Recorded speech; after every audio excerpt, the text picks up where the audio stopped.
what did you do? I immediately got out of my vehicle. Well, I turned on my emergency equipment, got out of my vehicle, and started telling people to get back in their vehicle.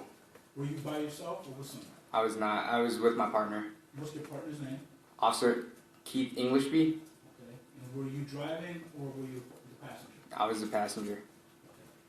So when you arrived, what kind of, tell the judge what kind of police car, if it was a police car, that you were driving.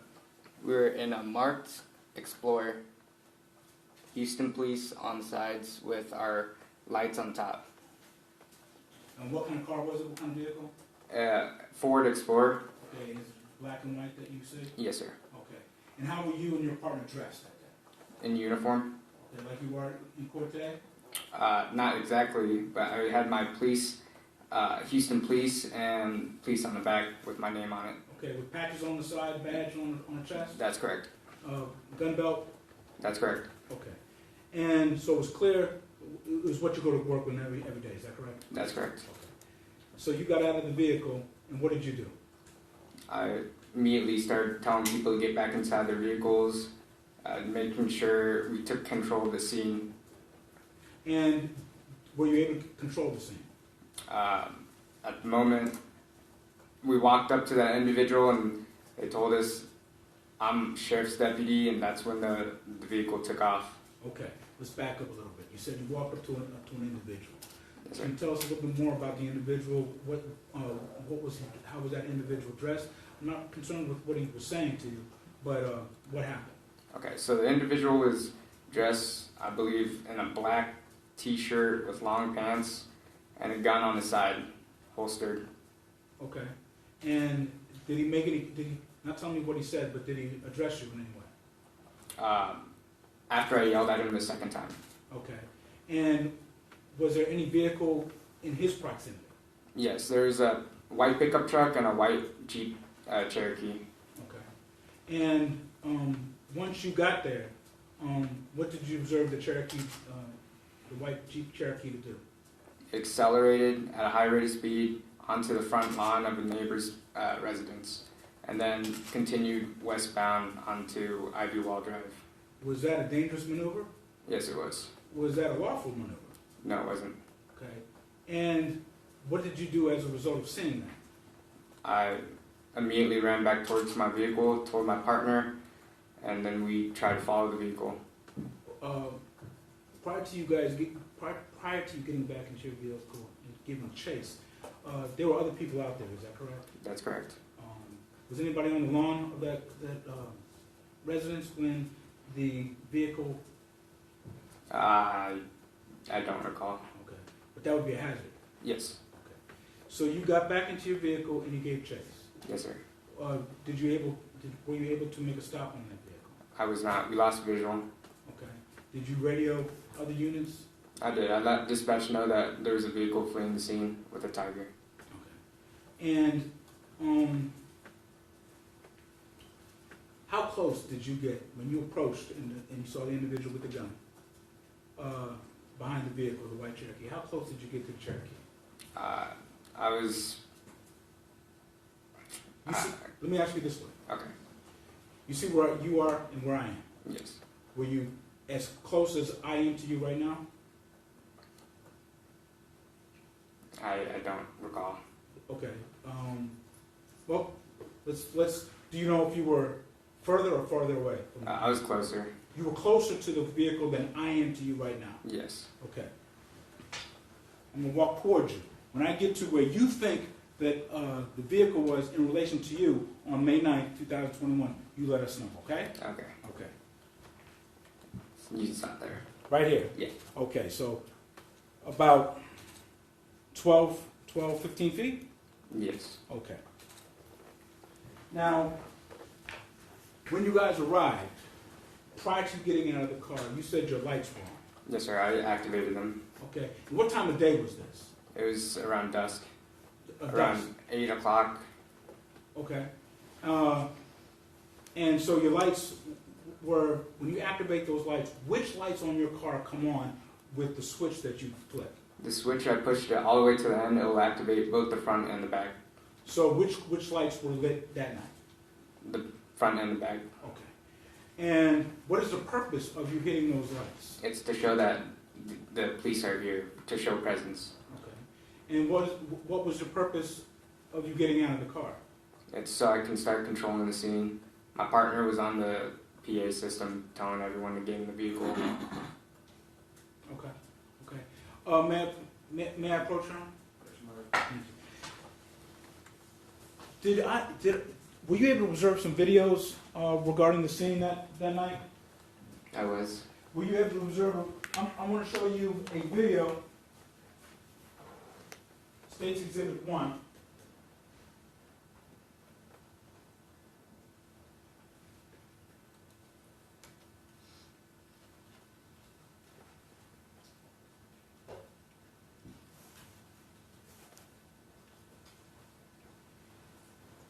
Okay.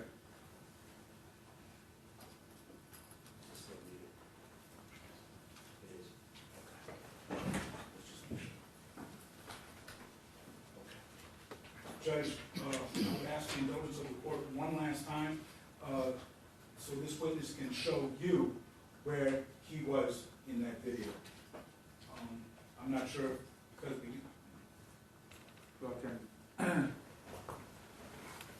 if the witness could, okay, yeah, there you go.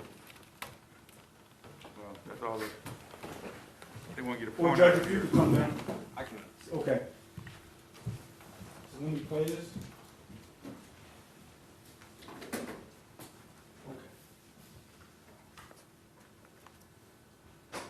So is this your vehicle coming on scene? That's correct. Okay. The lights are on, That's correct. and we see the door open. That's correct. Is this you coming out? That's correct. Is that you? Yes, sir.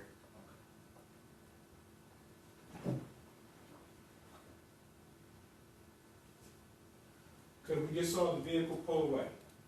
Is that the vehicle that you were talking about that you were about 15 feet away from? Yes, sir.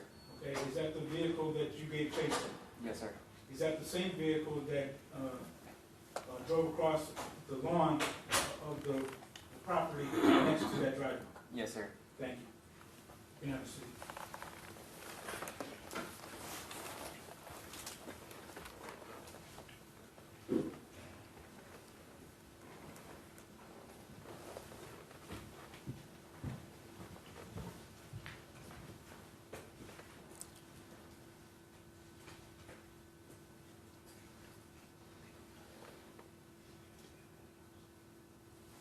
Oh, the purpose, now when you saw, now when you came on scene, your purpose was to investigate an animal, is that correct? That's correct. Okay. Were you able to, what would be a violation of that, what would be the city violation for having a tiger out on? That's a violation of our city ordinances, dangerous animal. Okay, and do you know off the top of your head the city code? I do not. Do you know the Texas health and safety regulation? I do not. Okay. Have you ever had an opportunity to look at the Texas health and safety regulations, specifically Chapter 822, and specifically 822.113, offenses and penalties? I have, yes. And if I showed you a copy of that, would that refresh your recollection? Yes, it would. May I approach, Your Honor? Thank you. Just to make sure he's going to be a legal expert, we're going to go into other legal issues. It's going to be relevant. Not going to other issues. Judge, I just want to. Judge, I would We're going to object. be talking about the law, where there's more laws we need to discuss. As long as they're related to its interpretation of this Texas Health and Safety Code. There's other laws that are involved in this as well, Judge, particularly the evading arrest and its requirements for. Looking at that, and what specific, do you recognize this? Yes, I do. And has your memory been refreshed? Yes, it has. Okay. Specifically, I showed you a code. Was that the code that you were relying on, that you were investigating that night, May 9th, 2021? Yes, I was. And what was that code? It was code 822.01, I believe. Is this the code? Yes, sir. Okay, may I approach?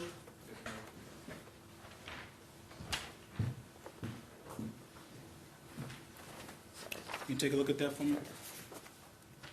Looking at it, is it refreshed? Yes, sir. Okay, can you tell the court what was the code number that you were looking for? It's Looking at? 822.113. And is that with the Texas Safety and Health and Safety Code? Yes, sir. Thank you. And is that a felony or misdemeanor? It's a misdemeanor. What class misdemeanor? Class E misdemeanor. And is it within your purview of your duties to investigate Class C misdemeanors? Yes, it is. And is it within your duties and responsibilities to be able to detain individuals who it is alleged to have violated? Objection, Judge. Speculation, legal conclusion. Your Honor, my question was within his duties to investigate possible violations of this code section. That's it. Thank you. Can you answer the question? Yes, it is. It is? Yes, sir. Thank you.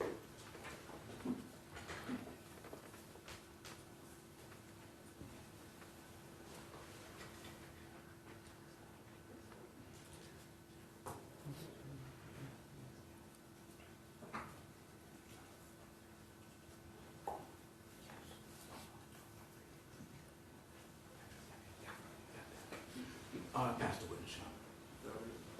Thank you, Judge.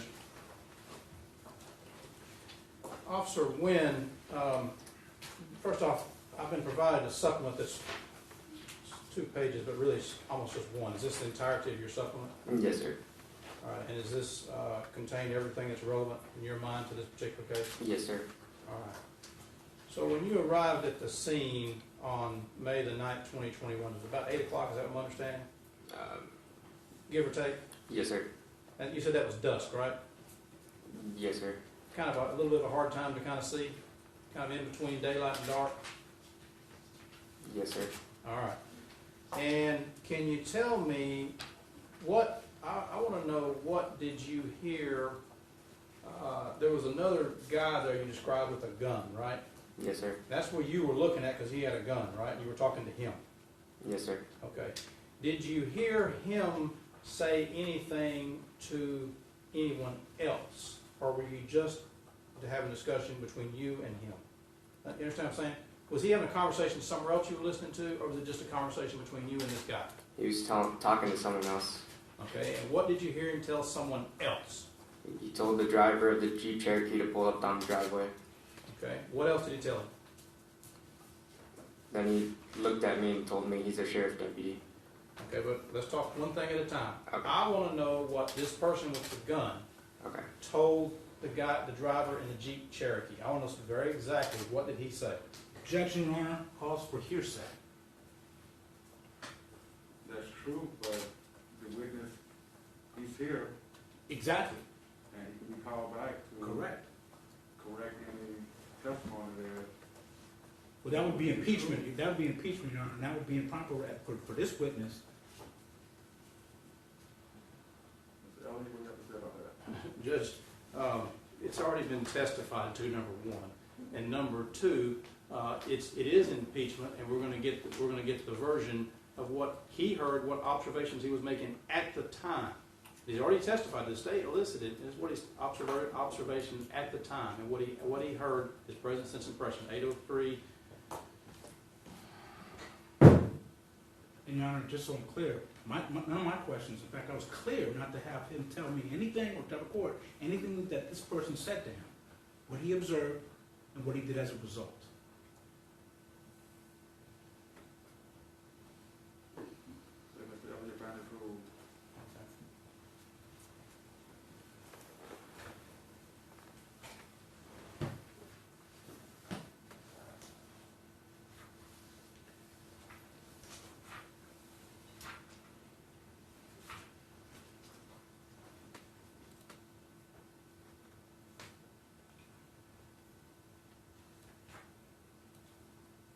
It's 803.1, Judge, as well as 803.2 and 3. 803.1, 2, and 3.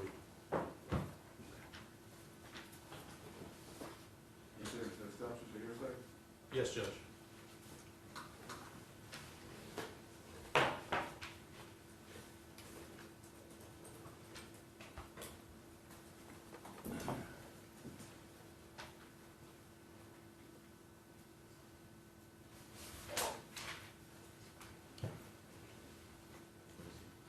Which section are you reading? Present sense impression, the statement describing or explaining an event or condition made while or immediately after the declarant procedure. So you said the declarant was making a present sense impression? This officer is a declarant, he's perceiving it, and the guy he's talking to is saying it, yes. If I may, Your Honor. Go ahead. Yes, sir. The person with the gun would be the declarant. That's what I think. Yes, sir. And that's that what would I'm be- asking what he said. And he had the opportunity to ask that witness when that witness was on the stand. I'm over with your objection. But I mean, Sustain. Thank you, Joe. So what did you say, particularly to the driver of the Jeep? I wasn't able to speak to the driver of the Jeep. So you didn't make any comment to the driver of the Jeep at all, is that correct? Objection, Your Honor, asked and answered. No conversation with the driver. Objection, Your Honor, asked and answered. Different question, Judge. I'm asking now, not just did he speak, but did he have a conversation? It's a different question. Speak or have a conversation. Second. Same objection. All right. Did the driver of the Jeep say anything to you? Objection, Your Honor, coming through the back door, same objection. Calls for hearsay. I didn't ask him what he said, Judge. He asked me to say anything to it. Okay, then objection. Did you identify yourself as a police officer to the driver of the Jeep? I didn't get a chance to. So that's a no. No. And did you tell the driver of the Jeep, you cannot leave, you must stay there? No. And was there ever a time in which you were behind, within visual distance of each other, the driver of the Jeep with your police car with the lights on? We were pretty close to it. My question is, was there a time, like when you pull someone over, you pull up behind them, you turn your lights on, right? Yeah. In that scenario, reasonable to assume, especially when they pull over, that they know you're there, right? Yeah.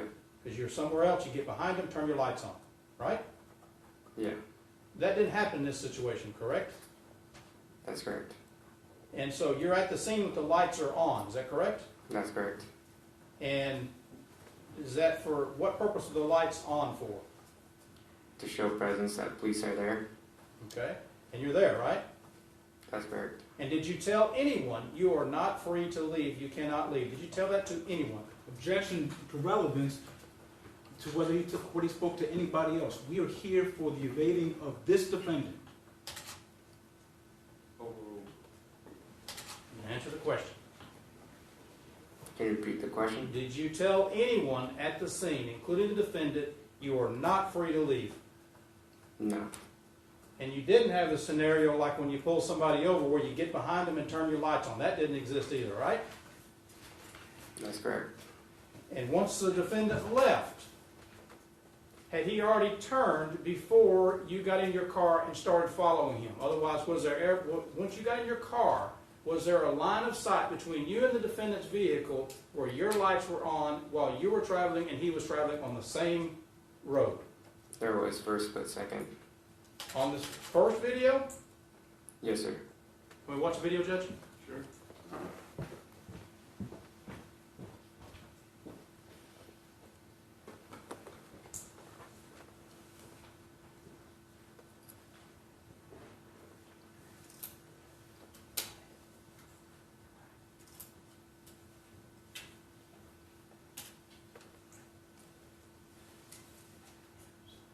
I'm showing the video that ends in 12248.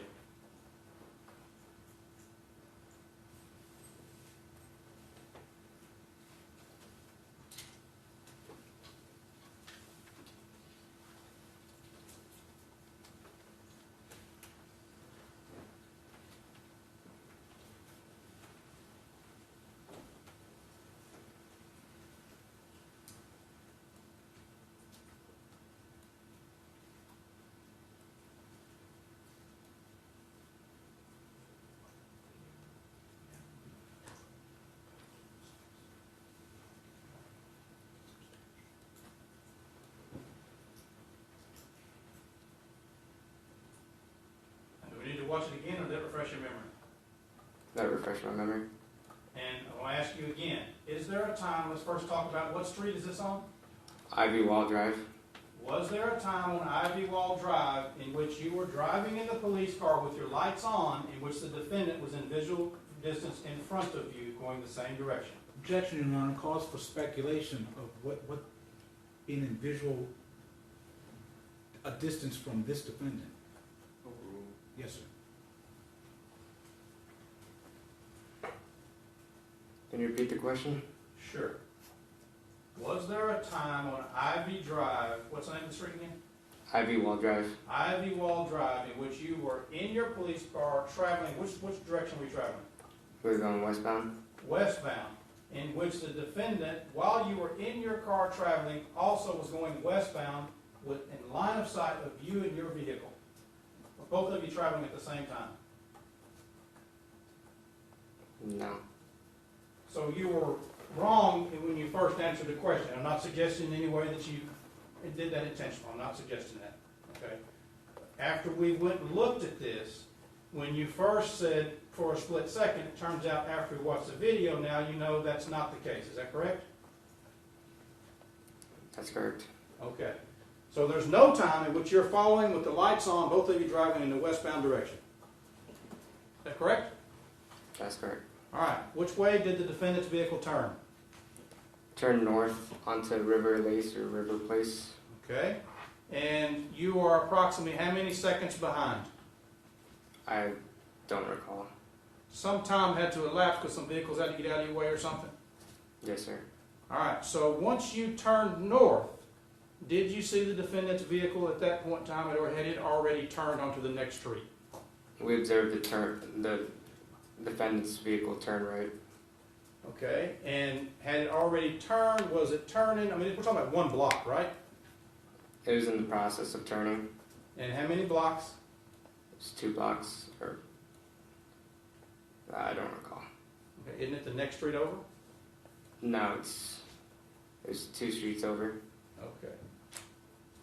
And so the vehicle is, I guess it's the same question. Is there a time in which you and the other vehicle were both traveling on the same street going north during this 2 block period of time?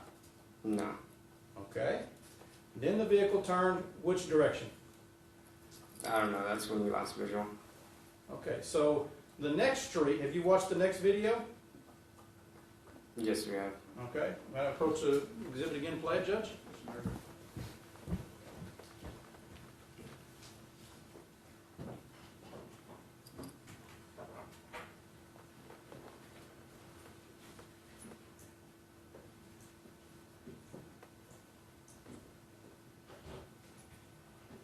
Have you seen this video before?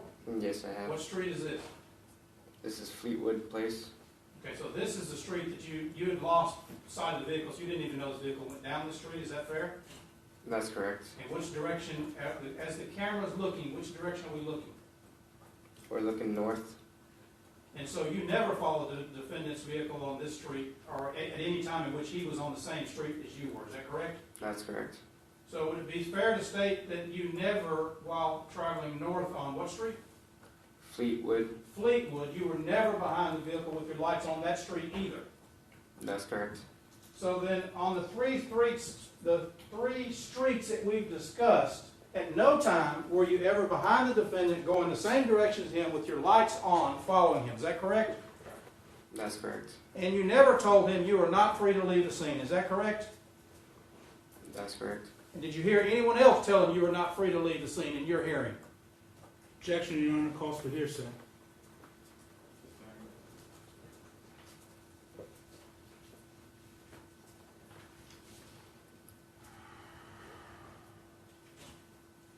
You got your body cam with you? I do not. Did you give it to the state? We didn't get a chance to. So you didn't bring it with you? No, sir. Okay. You think that's could have been important evidence? Objection, Your Honor, relevance. Calls for his opinion. Said he didn't have it.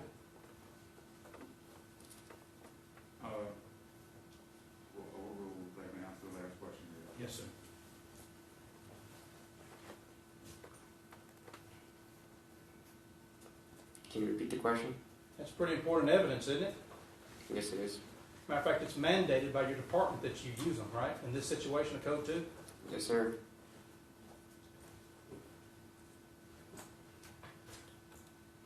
Did you have an arrest warrant for the defendant? We did not. Did you have a search warrant for the defendant or his home or his vehicle? We did not.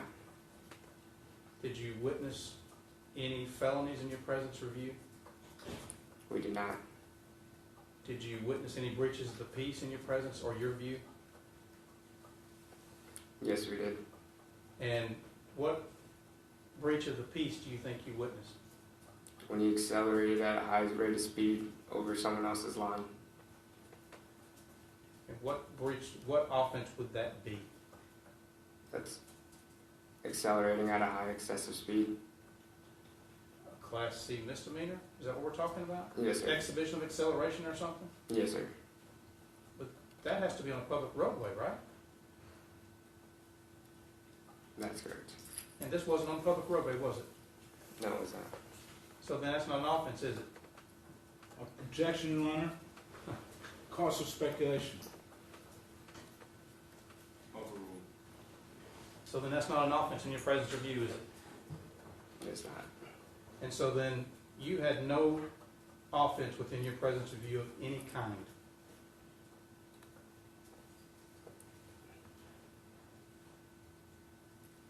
That's correct.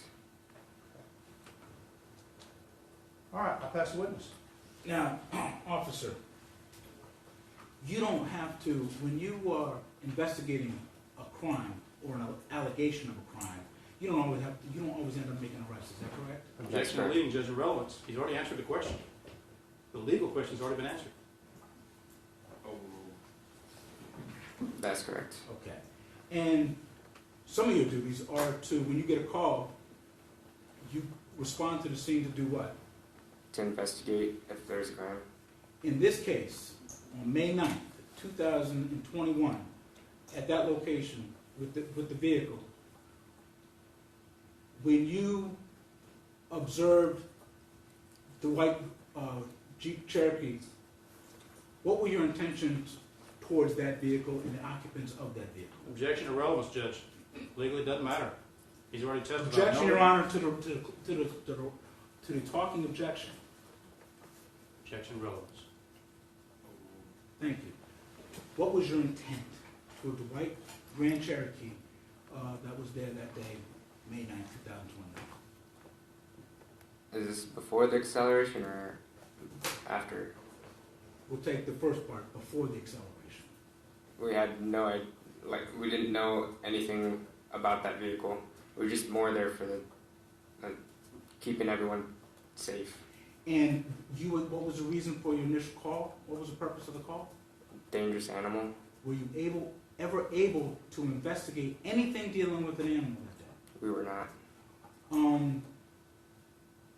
With regard to after you saw that vehicle pull away, did you intend to investigate that? Yes, we Objection did. irrelevant, Judge. And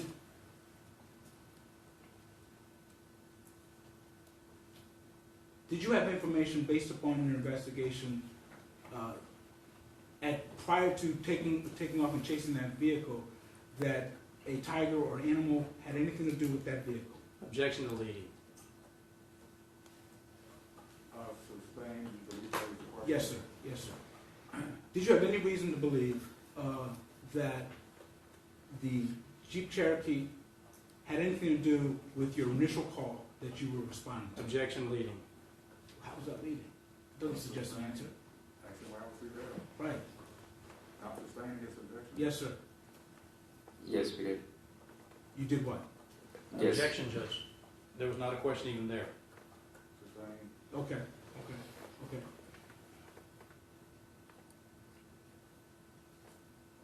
What did you, prior to that vehicle pulling away, did you have any understanding that that vehicle had anything to do with anything? Not at first. Okay. When did you become aware that that vehicle had anything to do with? When that vehicle accelerated at high speed And then the off-duty sheriff deputy told me there was a tiger in the vehicle. Okay. So at that point, so you're there to investigate about a vicious animal? That's correct. Okay.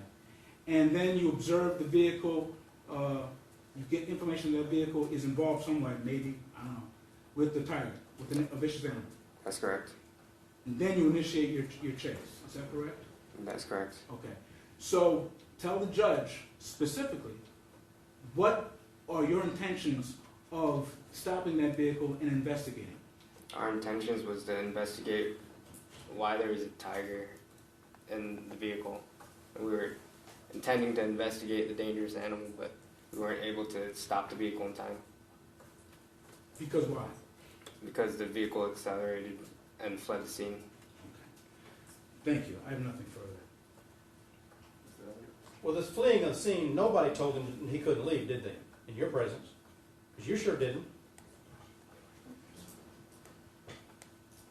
Can you repeat the question? No one told the defendant he couldn't leave the scene in your presence, did they? Including you. Objection, Your Honor, to part of that question. Cause for hearsay. Sustained and brought for hearsay. You didn't tell him he couldn't leave, did you? Objection asked and answered, but That's correct. And are you familiar with the Code of Criminal Procedure? You took that, right? Yes, sir. You familiar with Article 14? I don't remember it from the top of my head. But you're familiar with it, right? Yes, sir. Approach a witness, Your Honor.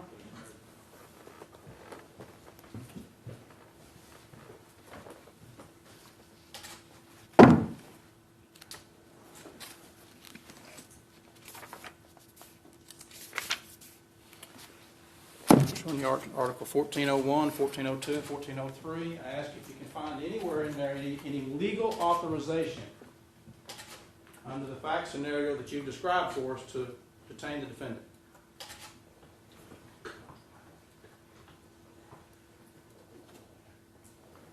It's going to be breach of the peace.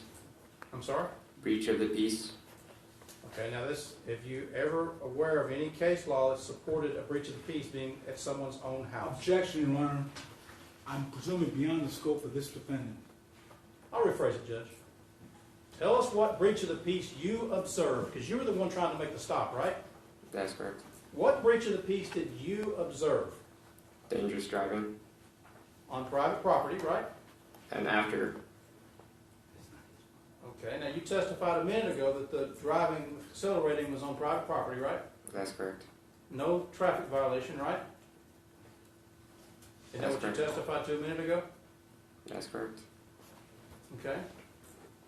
And so you think that it's a breach of the peace for someone to drive dangerous? Yes, it is. Okay, do you think he was speeding, driving? I'm gonna get your words.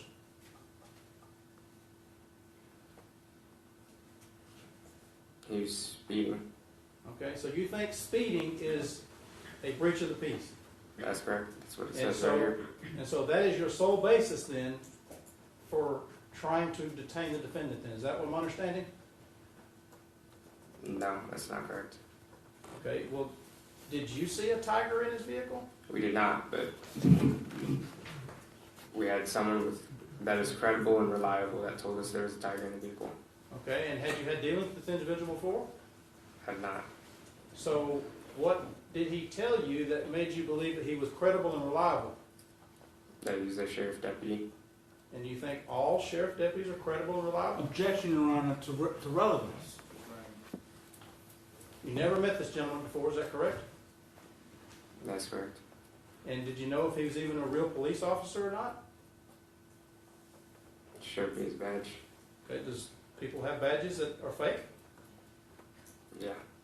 And you didn't know him, so you don't personally know whether he was or he wasn't, is that Objection, correct? Your Honor, asked and answered.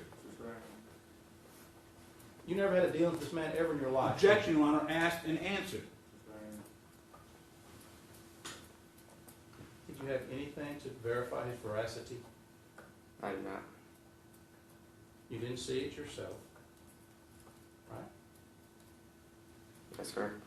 And when you got out there, whatever danger was involved with this potential tiger being out there, You saw no evidence of that yourself, right? That's correct. You didn't see a tiger at all. Objection asked and answered. Did you see anything dangerous out there whatsoever involving an animal yourself? I did not.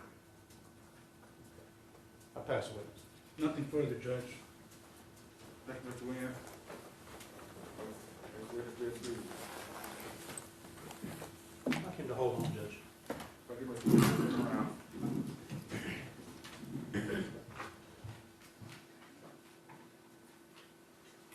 And at this time, state the rest. Next, have a witness call. We call Keith Strauss, Judge.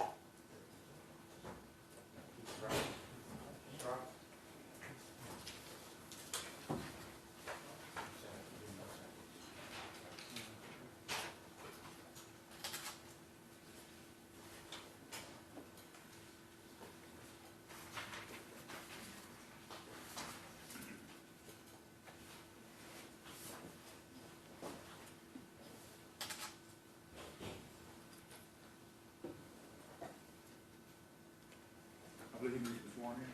Yes, sir. Yes, Judge. I'm gonna take a 2-minute break. All right. Thanks for it.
Yes, Judge. Keith Strauss. People strong back And I think he was sworn during the break, I think. That's correct? No. No, I'm sorry, so he still needs to be sworn.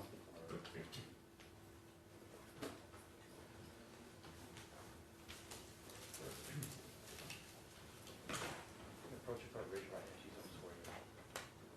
You do solemnly swear or affirm that the testimony you shall give in the cause now pending before the court shall be the truth, the whole truth, and nothing but the truth, so help you God? You can have a seat.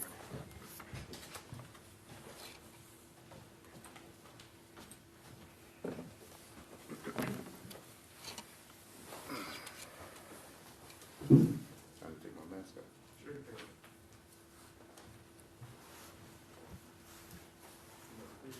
Could you tell your judge your name, please? Keith Strauss. And Mr. Strauss, how are you employed? I'm self-employed. What type of work do you do? I'm a consultant, IT consultant. Doing what, I mean, a little more, give us a little, I'm not talking about the long version, but the short version of what kind of self-employment you do. What do you, I help companies with cybersecurity threats and anything IT related for their businesses. you didn't have anything to do with the breach on the oil line, did you? No, but it's helping my business grow, I'll tell you that. But that is the kind of thing that you would work on, is that kind of Yes, threat, sir. right? Yes, Okay. And where is your business located? it's at my home Okay. currently. And how long have you been doing that kind of work? Well, I've been in the IT business for over 25 years, and I've been doing IT work IT security work for now 7 years. I guess As an business expert. is booming now, especially with the oil deal, right? Exactly. Okay. So Um, not wanting that to happen, but it happens. It does happen. Mhm. So you work primarily out of the house? Yes, sir. Do you also travel as well? Yes, I do. How much traveling do you do? With COVID, that's been kind of cut to a minimum, so we help deploy remote user workforce, and so I've been working remotely, doing these Zoom and Teams and all these other different ways of having meetings and stuff. How many employees do you have? Currently, it's just myself, and I've got some remote workers that do things for me as well. So you kind of contract them as you need them, so to speak? Exactly. Okay, business is good though now. Business is taking off. All right.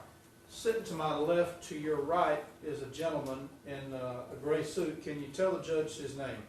It's Victor Cuevas. And how are you related to Victor Cuevas? He's my stepson.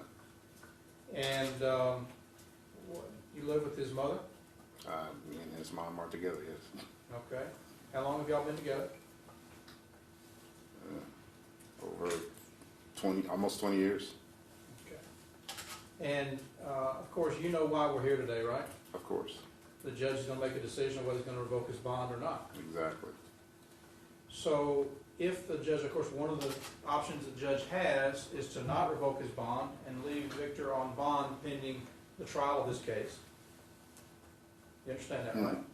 Exactly. And can you tell the judge what role you are willing to have in Victor's life if the judge allows him to stay on bond? Well, he's coming back home with me, and he's going to help me with the business.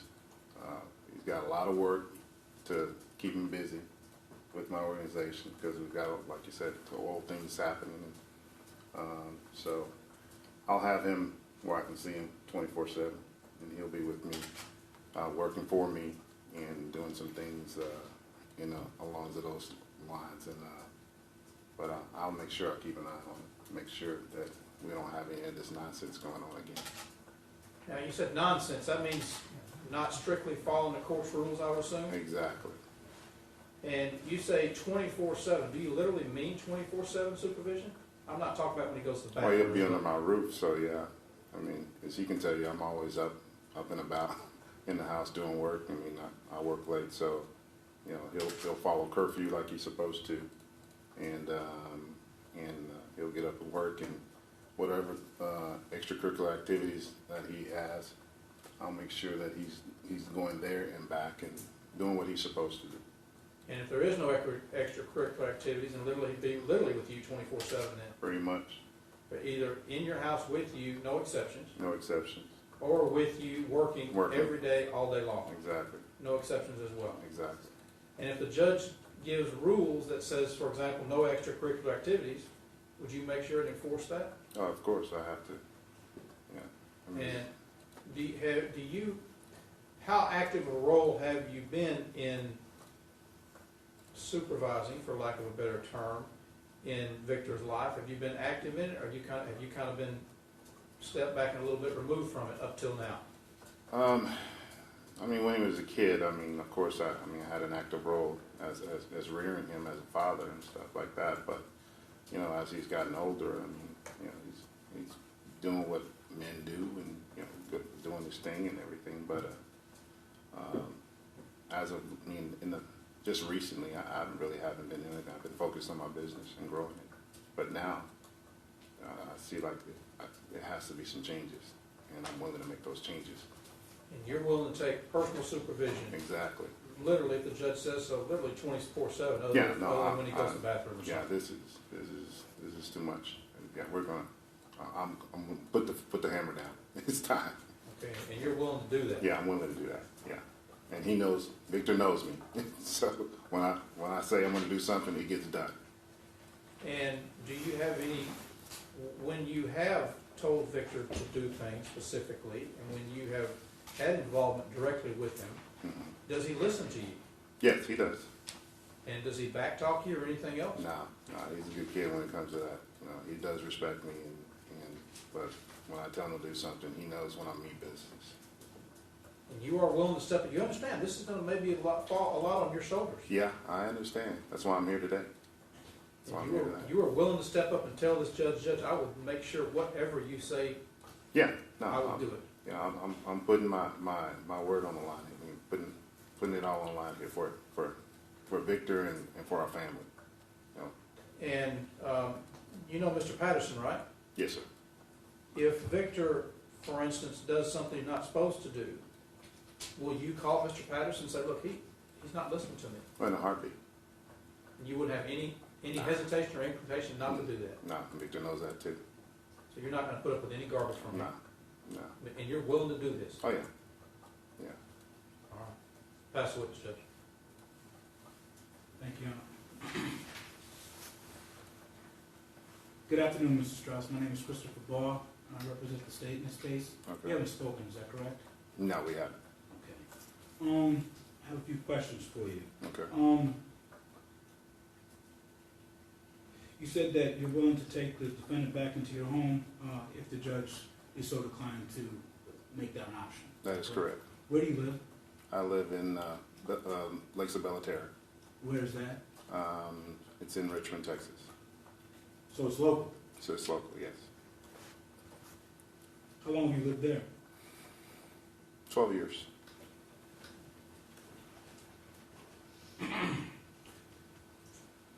Sir, I have to ask you a question about criminal history. Have you ever been convicted of a felony? No. Have you ever been convicted of a misdemeanor involving moral turpitude, lying, cheating, or stealing? No. You had stated earlier that when asked if you would take care of him and you're willing to come in because it's enough of this nonsense. What did you mean? What did you mean by nonsense? What nonsense has been going on? I mean, just all the stuff from the hoopla on the media and all that good stuff. I mean, look, I have a business to run, and this is taking me away from what I do professionally. And that's what I meant by that. What is taking you away from your business? This whole incident, this today, Dealing with May 9th. dealing with this, The incident. coming into court Okay. and having to speak on behalf. Have you come to court in the past for Victor? Once. When was that? It's been a while. I can't remember. Can't relate. Was it this building? It was this building, yes. Okay. Was it prior to 2017? No. Okay. Was it a bond hearing like we are here today? Yes, it was. Did you testify? No, I didn't. Okay. So you just came and watched? A couple of times I did. I think there was a time where I did testify in the past. Okay, let's. I'm gonna Yeah, stop you I there. forgot that. I mean, that was one time. I think it was a bond hearing. Okay, well, hang on a second, because you gave me a couple answers. Okay. I asked you if you came and you said you one time, but you didn't testify. And then you answered that there was one time that you might have testified, but there was a couple other times that you just came. So, No, it wasn't a couple other times. okay, It was just maybe 2 times at the most, and one time I did testify. okay. So the one time you testified, was that a bond hearing? I believe so, yes. Was it like this, a revocation hearing? I'm not sure.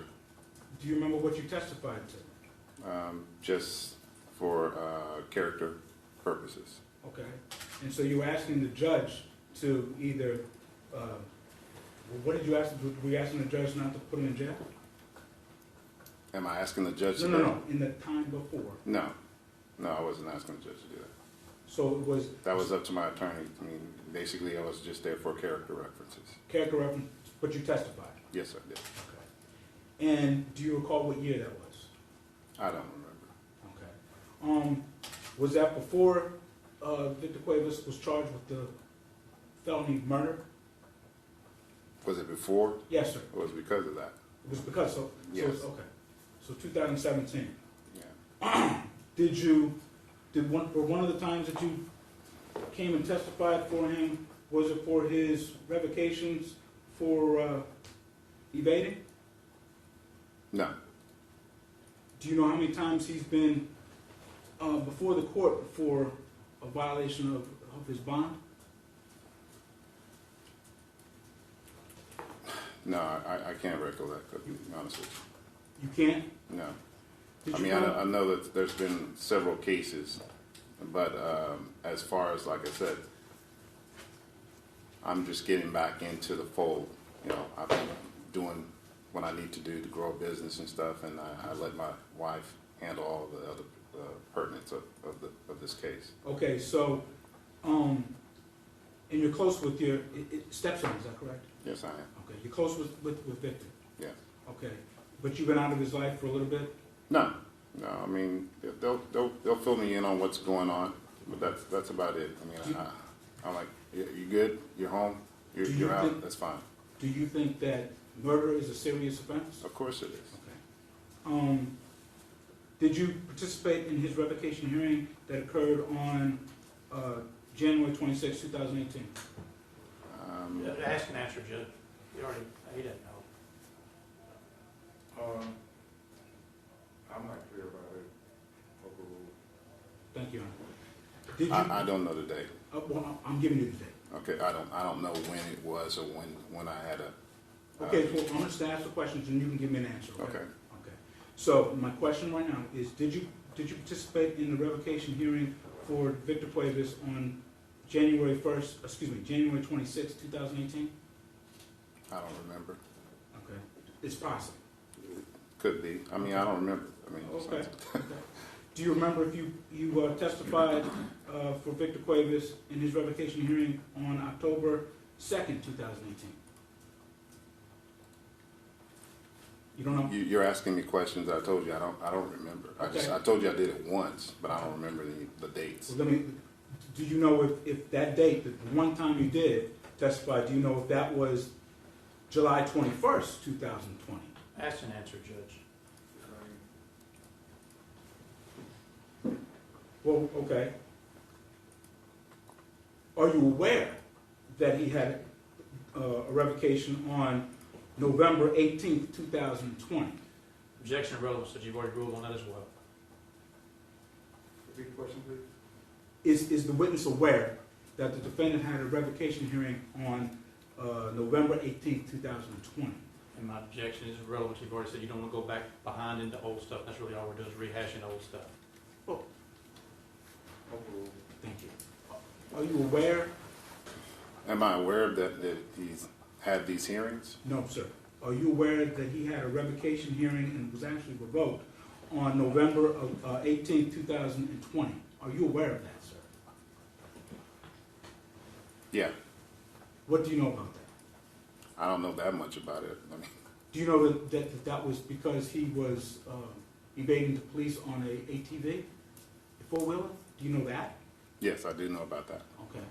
Do you know that there's a current charge out of Austin County for that? Yes, I do. Do you know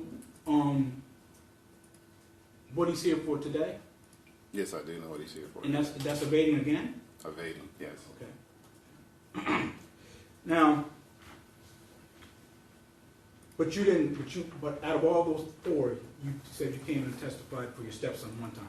Right. Okay. You also said that you would help him, you follow his curfew. Exactly. How would you do that? I mean, he'll be in my house, Okay, so I but get to see if he's here or if he's not here. you had called him, he said he's a good kid, correct? Yes, he's a good kid. Okay. How old is he? He's 26 years old. So he's not a kid, he's a man. Okay, whether he's in my eyes, he's my kid. Oh, understood, understood. Okay. He will always be your kid. Exactly. But to the rest of the world, you would agree with me that he is a man. Of course. Okay. A grown man with a wife? Yes. What's his wife's name? Georgie. Georgie? What's her last name? Good question. If you don't know, that's okay. No. I'm sorry? Oh, well, Cuevas now, that's her last name. But you don't know her maiden I don't name? know her maiden name. Okay. George, can you spell that for me? Joerige. I-E? Yeah, I. Okay. How long have they been married? Over about a year now. A year? Do you know how they met? They've been friends for a while. Do you know how they met? I said they've been friends. They've been friends for some time. Yes, I heard that. My question is, do you know how they No, met? I don't. Okay. I don't. You also stated that you would have an active role in that, in response to defense counsel's question, he does what men do. Can you explain to me what you meant by that? What do you mean? You had said, in response to defense counsel's question, that Jorge, he does what men do. What does that mean? I don't remember saying that. Okay.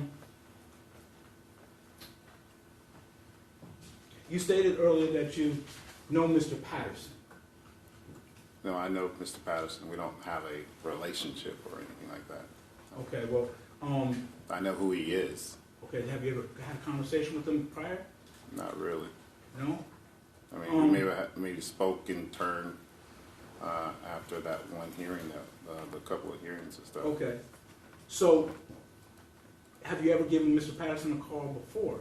No. But you were aware that all these other violations and all these hearings that we've had? Yes.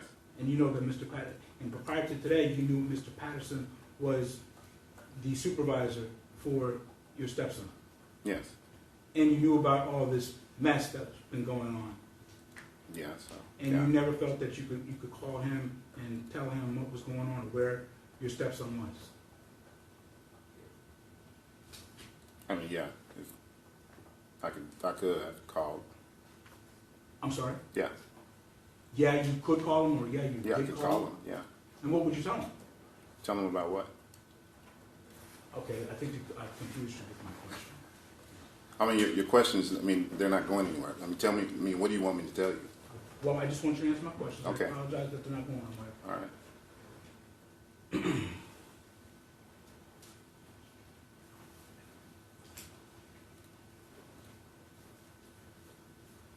The last time you testified Okay.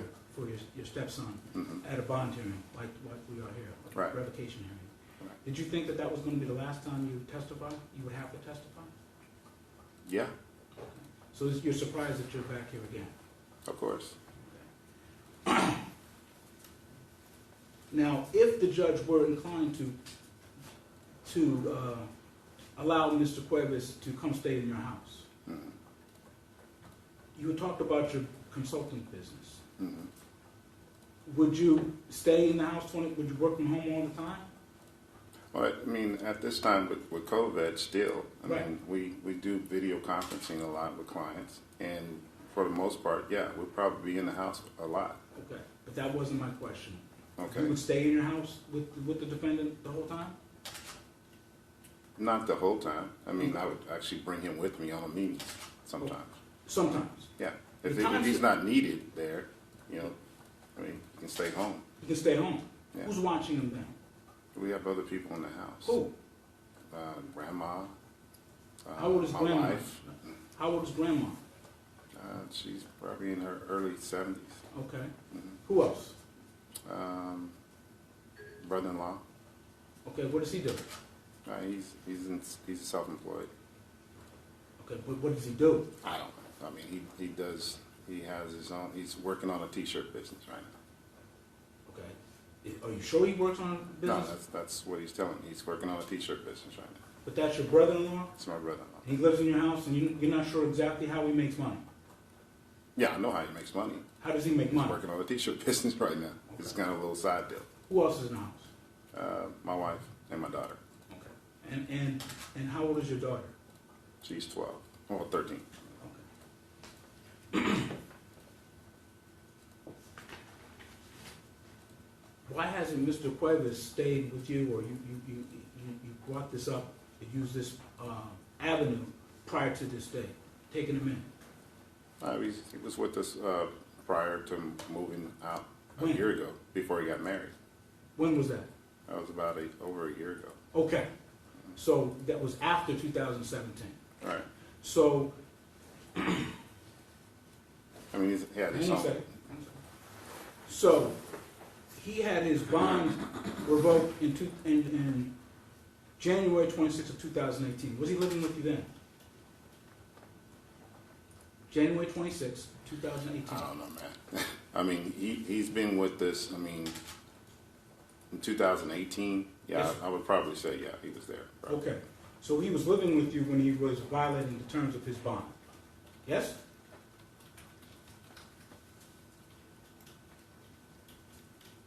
I can't remember. Okay. Was he living with you on October 2nd, 2018?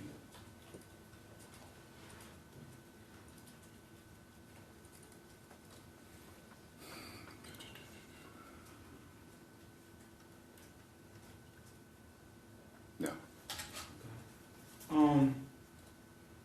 What is he, so he moved out between January of 2018 and October 2018? He moved out a couple of times, and then he got married, came to stay with us again so they can get a place, and then he moved out again. Was he living with you? So, I mean, I can't tell you what dates they were, or when and where, or what time frames, Sir. and then with all the different Sir, incidents that hang on a happened. second. Well, I'm just telling you. Well, sir, I understand that you're Okay. trying to, but I have to ask the questions, Yeah, I get it. and you have to answer them, if you can, okay? Yeah, okay. All right, and what I'm asking is, if you recall, Mm-hmm. your stepson, not a stranger, your stepson living in your house at specific times. And if you don't know, please just answer. No, I don't. I don't Okay, know. well, I haven't asked for it. I'm not Okay. finished yet. Okay. Okay. So now I want you to think back. July 21st, 2020. Was he living in your house? Your stepson was living in your house that time? Yes. Okay.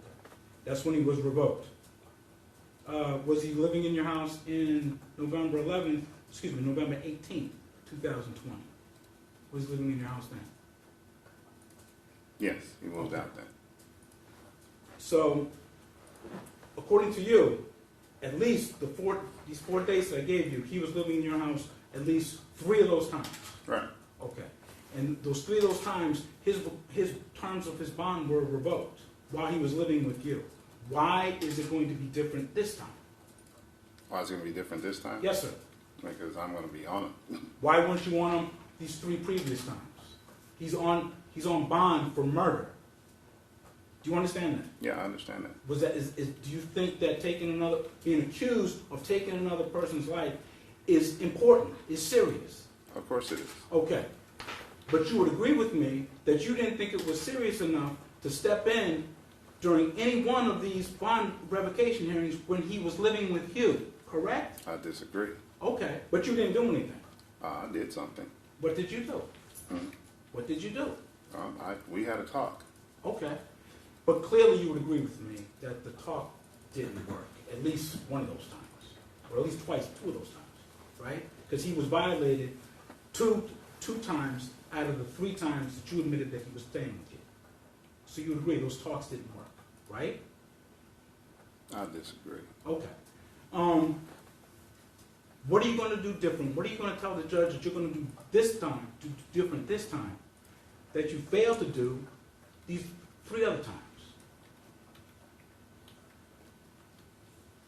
I am basically going to be a magnifying glass in Victor.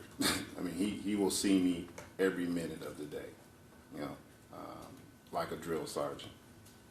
I mean, I didn't do that the last time. I had a conversation with him about these things, but this time, that's not going to happen. And if anybody, I mean, if he knows what I did with my other kids, we didn't play. That's kind of how my family rolls, and he's gonna get that same treatment. Okay. Thank you for answering my questions. I pass the You have any doubt you can control him? No, I don't. You know, I don't have any doubt. I mean, this is serious. This is a serious situation. I mean, the thing is that we've got a serious situation, like the prosecutor said, and I'm taking it serious. Is, in retrospect, should you may have stepped in and took over? Yeah, So I to should speak. have, and that's where I feel like the mistake was made. I didn't have that much involvement, but this time I'm going to take full responsibility for all of it. And that's why you're telling the judge, it's on me now, I can handle it and take care of it. Exactly. And is that what you're telling the judge? That's exactly what I'm telling the judge. Because before it was just the mom, and they would handle it. She would talk to him, and then I would talk to him. I would say my piece, and then I was like, all right, I got to go do what I got to do. This time, it's in my hands now. Look at the judge and tell him exactly what you're gonna do to how to hold him. Well, I mean, like I said, he's going to get up with me, and I'm going to teach him how to be a man and do what he's supposed to do. This is a situation that can't be denied, and it has to be dealt with, and he's going to deal with it like a man's supposed to deal with it, a good man. This is one of those situations that, you know, I feel that could have been avoided, and I'm going to make sure it doesn't happen again. So you've got my word that I'm going to make sure that Victor does what he's supposed to do from here on out. I pass the witness. Nothing further, Judge. Okay, Mr. Brand, step down. Thank you. Good job, Georgie Cuevas.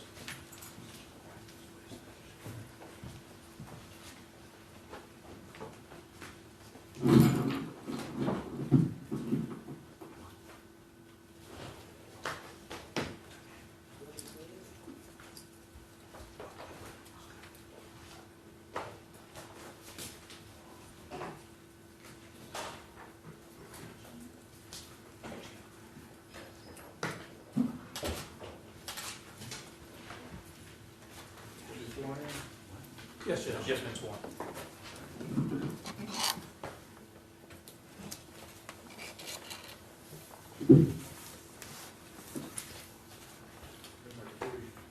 Could you tell the judge your name, please? Georgia Cuevas. And how old a young lady are you? I'm 22 years old. And do you work, you're in school, what do you do, so to speak, on a regular basis? I'm a computer programmer and I go to school for computer science, physics, and I'm a pre-med student. Wow, let's slow down, go through that a little bit more. You're a computer programmer, you said? Yes. And you're currently in school. Yeah, double major for computer science, physics, and I'm pre-med student about to start some clinical internships at Houston Methodist with a neurosurgeon June 1st. Wow. Mm-hmm. Neurosurgery. Mm-hmm. Okay. Where do you go to school? UCLA. That's in California, right? Yes. So do you travel back and forth between here and UCLA? Yes. How often do you travel back and forth? I say I come to Houston about 2 times a month. Okay. And this gentleman to my left and to your right with the gray suit on, can you tell me who that is? That's my husband, What's his name? Victor Cuevas, How long have you been married to Victor Cuevas? since August 2020. So that's not that long ago, right? How many months is that? I'll say about a year. Getting close to a year? Mhm. Okay. And so right now, you're going back and forth between California. Yes. Is that going to change in June when you start, is it residency you're starting? Um, I may have misunderstood that. it's a clinical internship. Residencies after you finish medical school. Okay, and so how does that go together with medical school? In order to apply to medical school, you need pre-med requirements as well with a bachelor's degree. Some of those pre-med requirements are to have clinical internship and work at a hospital and be doing clinical shadowing under a board-certified doctor, and to take a medical exam called the MCAT in order to apply and have a good standing and be able to be accepted. Have you taken the MCAT already? I'm studying for it. And you've already got the clinical internship lined up. Yes. How close are you to graduating with that double major from UCLA? About a year. Okay. And that's with both majors, right? Yes. Okay. Now, I want to kind of turn our attention to, let's just say the time frame of from Christmas time or so through now. Mm-hmm. How often have you been home living with Victor? How often? During Christmas time, I was home because classes were all online due to COVID regulations, and I started about 2 months ago doing more in-person stuff. Okay. And what involvement have you had involving any exotic animals, particularly tigers? None. Have you seen or been around the tigers? Yes. All right. I'm sure the judge, and for that matter, probably the whole world, wants to kind of know about tigers. Can you tell us a little about the tigers that's been involved in your life and Victor's life and surrounding this case? Objection on the relevancy. Were you at the same residence that Victor Cuevas was at on May the 9th, 2021, Mother's Day? Yes, I was. And at that time, when did you come home? Maybe 6 p.m. Okay. And when you arrived at home, was there any? And where is home? Home is in LA and in Houston, or what's the specific question? Okay. The Houston home, is that a home that you and Victor were living in? Yes. What street was that on? Ivy Wall Drive. And how long had you been residing at that location when you were here? Since December. Okay, so that's a relatively new home. Mm-hmm. Okay. And when you arrived, you said you got here at around 6 o'clock. Was that on May the 9th, or was that a day prior to May the 9th? May 9th. Okay. And when you got there, was there a tiger at the residence when you got there? Yes. Now, is this a tiger that I'm going to use the word no, I may be the incorrect word, but is this tiger that was there, is this a tiger that you had seen in the past? Objection, Your Honor. Relevance. We are here for evading arrest. What's your response to that? This whole thing is about a tiger and the No, sir. tiger involvement and the police coming and everything surrounding the tiger and the involvement of Victor and the Objection, tigers Your and Honor. what was going. Yes, sir. The whole reason they were there because of tigers, and they showed the pictures of the tigers, and the whole world has seen the tigers, and what, was it good or bad or whatever. This young lady can explain firsthand about the tigers, about the involvement, about the potential danger or not, everything about the tigers that was going on May the 9th and surrounding thereof. You need to understand what that is to be able to get a feel for what this is, because the state has portrayed it as being some heinous something, so dangerous and everything else. That's what they're all talking about. That's why we had to come. Code 2. all these kind of things, Judge. She wants to put this in context so you and the rest of the world will understand it. What's your response, Mr.? Judge, it is the state's motion to revoke the bond. The allegations in the bond are about evading arrest, breaches of the peace. That's what it's about. That's what our questions have been about.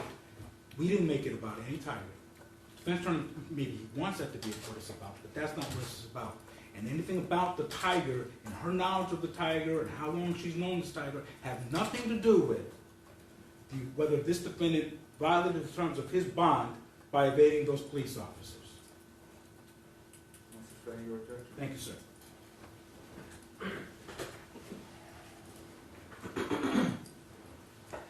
So on May the 9th, you were at the residence, right? Yes. I'll turn your attention more closely to around 8 p.m. that night. Were you there then? Yes. And did you hear anything unusual going on? Yes. And tell the judge what it was that you heard that caught your attention. I heard Victor screaming. Don't give Objection, it. objection, Your Honor. Calls for calls for hearsay. There's some more critical questions, Judge. Sustain. All right. I want to get to the moment in which, I'm not asking you yet what was said, okay? Did you hear some screaming? Again, I'm not asking what was said. I'm asking, did you hear screaming? Yes. Okay? Describe the best you can to the judge in your words the tone and tenor of that screaming. And I'm not asking you what was said. I'm trying to get to the situation that was existing when you heard it. I see a man with a gun in front of the house, pointing at an animal, and I couldn't tell if it was Victor. I was really scared, and he kept saying the F word. He was like, Objection, Your Honor, to what anybody else said. I'll ask a few more questions, Judge. We're probably getting a little premature on our answer, but I'll ask a few more questions. Sustain. All right, so again, we don't want to talk about yet what was said. Let me get to that in a minute, okay? okay. First, I want to talk about the tenor. Was this a normal conversation or was this a scream? No, it was a scream. He was really angry. I didn't know what was going on. Okay. Screaming and angry, right? Those are your words. Yes. Was it loud? Yes. Was it excited? It was scary. Okay. And did you look out the window and see some event going on? Yes. And did this, was excitement, for lack of a better term, was it going on in relation to what was happening in your front yard? Yes. And was this, from your perspective, was this perceiving the event that it was happening right then? Objection to leading. What about receiving the event? Overruled. You can answer. Yes. All right. And was both people, again, I'm not yet asking you what was said, but with both people, Victor and this man with the gun, were they both saying things at high voices? Objection, Your Honor. I withdraw. Yes. And was both of their voices this excitement that you just described? Yes. And was it, in your opinion, from watching it, was it in relationship to what was happening? Yes. Okay. What did the man say? Objection, Your Honor. First of all, a call for objection. I don't know which man it was, but it really doesn't make any difference. The man with the gun, for clarification. Objection calls for hearsay.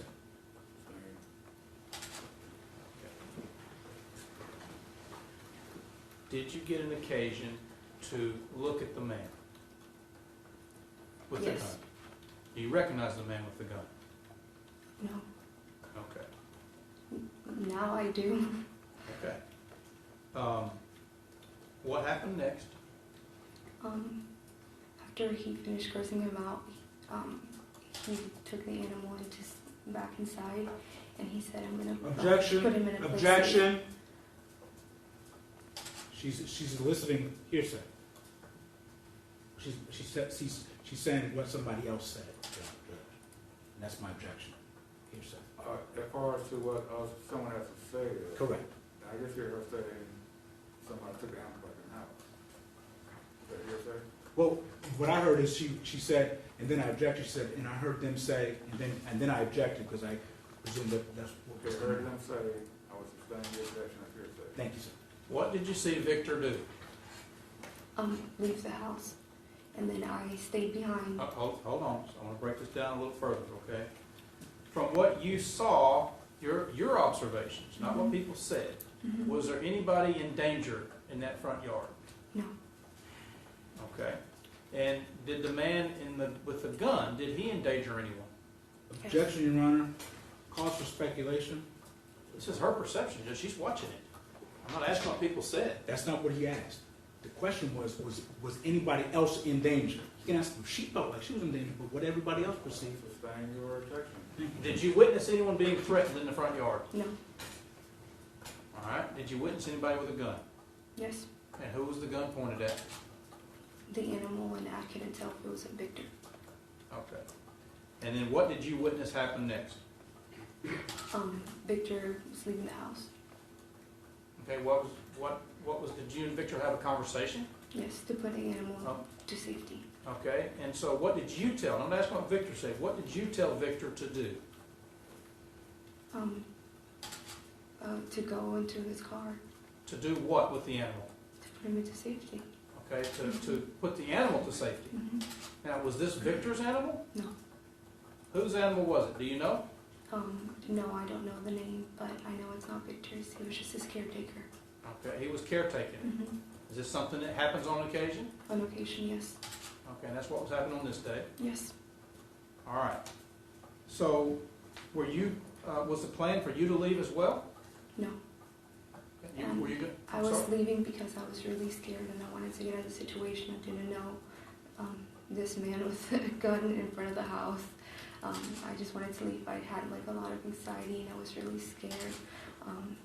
So I headed out. I see.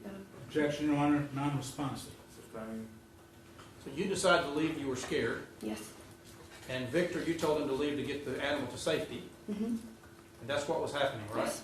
What was going on outside? Was there like a mob of people out there?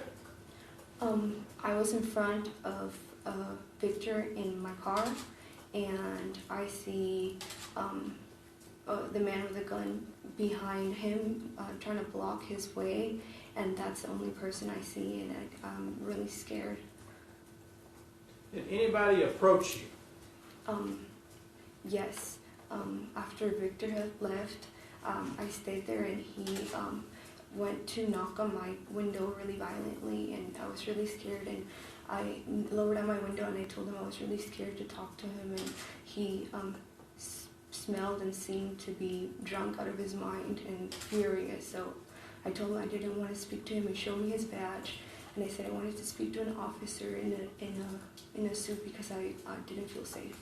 And I said that I was having a panic attack, and he asked me if I wanted an ambulance. Objection to what anybody else said. Sustain. All right, so let's kind of break that down a little bit. I want to come back to this in just a minute, but before Victor left, and during the time that Victor left, did anyone say, this is the police, you cannot leave? That Objection. you heard? No. All right. And when Victor left, is that correct? Yes. Was the police that you saw after Victor chasing him or anything that you saw? No. Never. Okay. And did anyone tell you or Victor that you could not leave? No. Now, let's talk about the man that you said he was intoxicated. Mm-hmm. Had you seen this man in the past? Now recognizing he was like the drug neighbor that was also always riding a side by side with the. Objection and non-responsive. Sustain. So you recognize this man from past experiences, right? Yes. Recent past experiences? Mm-hmm. And what past experiences were those? Objection to relevance. Which goes to the credibility of one of the witnesses testified in here. And he directly testified he did not drink that day, and this is direct testimony to the contrary. He can answer if she knows if he did or not. You can explain. Victor had mentioned him before, and it was like. Objection, Your Honor. This is non-responsive to the question that the defense counsel asked. What was the question again? Judge, I'll be honest with you, I forgot. I'll ask maybe the same question, maybe a different one. Okay. So you recognize this gentleman, right? Yes. And is this the same gentleman that testified in his courtroom earlier today? Yes. That now that we know is a Waller County deputy? Mhm. This is the same one that was intoxicated at your house on May the 9th, Objection, Your Honor. 2021, in your opinion. Objection, Your Honor, to leading. The same. Tell the judge his condition, in your opinion, on May the 9th, 2021. I was really scared. He was screaming and furious and red and smelled like alcohol and was knocking violently on my window. And I was scared to roll it down. And when I rolled it down, I told him I was really scared because he had a firearm on his Objection, hand. Your Honor, is non-responsive. The question was, describe the demeanor. The witness keeps describing her demeanor. Non-responsive. I think she was describing his demeanor, I thought. His demeanor? His demeanor. That was the question I heard, the whole rule. Smelled like alcohol. Yes, What's the tone of his voice? furious, Did it seem rational or irrational? irrational. You smelled the alcohol. Yes, And did you think he was intoxicated? yes, 100%. 100%. Yes. As an answer. Were you scared of him? Yes. And you had noticed this individual before riding around in some kind of Yes. golf cart? Objection to relevance. That's irrelevant. And I'm just trying to figure out how she knows him. Judge, it doesn't make any difference how she knows him. We're here for an evading case. The same. So were you scared of him? Yes. Did you tell him you were scared of him? Yes. Objection. I'm asking what you told him. Yes. I told him I was scared of him. Okay. And what happened next? Vic- I waited there, maybe, I'll say 5 minutes after a police officer showed up, and he asked for my identification, and he said that I shouldn't be scared of him and that everything's okay. And then they held me there for about, I'll say 5 minutes, and then I left. Okay.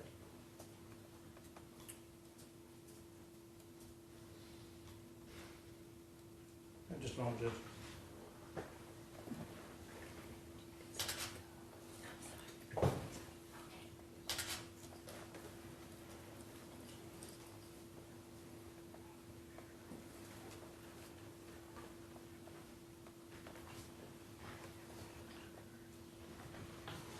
So, did you have any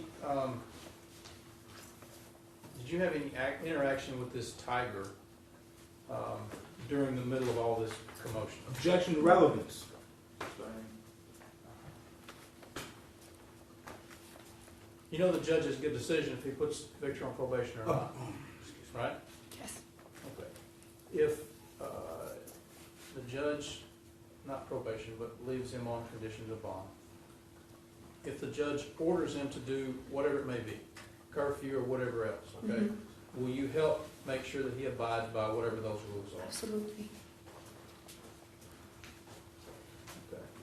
And if there's any financial needs that go along with this, you're working as well, right? No. Okay, do you have the ability to help him some financially if he needs it? Yes. And if there's any financial needs that go along with this, can you help him Yes, as well? I can help him. Okay, will you do whatever it takes to help make sure Yes, that he I will. complies with his terms and conditions of bond? Yes. All right. I'll pass witness, Judge. Good afternoon, Ms. Cuevas. Mrs. Cuevas, excuse me. Yes. My name is Christopher Barr, and I am the representative of the state. We have not talked before, is that correct? Yes. Okay. I have a few questions for you. How long have you been married to the defendant? Since August 2020, last year, Okay. obviously. How did you get to court this morning? I was in the car with my husband. The car with your husband? Mm-hmm. Okay. And what kind of car was that? I believe it was a Bentley. A Bentley? Mm-hmm. Was that your car? No. Is it the defendant's car? No. Okay. Whose car was the Bentley that you arrived in court this morning? His friends. What's his name? I'm not sure. I would be guessing. Do you know what the friend's first name is? No. No? How do you know how do you know it belongs to this friend who you don't know what their first or last name is? How do you know that that's who the family belongs to? Because I rode in the car and he said that's his friend. How often do you ride in a Bentley? Not often. I've never done it before. Okay. You say that you work. No, I don't work. You don't work. No. Okay. What does the defendant do while he's up and out on bond? He's a fighter and barber, and he does Airbnb as well. Okay. Okay. So it was your friend giving you both a ride. Anybody else ride with you in the Bentley? No. You stated that you come to Houston 2 times a month. Yes. How often have you been doing that? Since 2 months ago. 2 months ago? Mm-hmm. What were you doing before that? I was here doing online school. Okay. And so sometimes during the time that you've been married to the defendant, you were still living in LA. Mostly here. Okay, but you... All right. So, just so I'm clear, you've been traveling to Houston twice a month, starting when? About 2 months ago.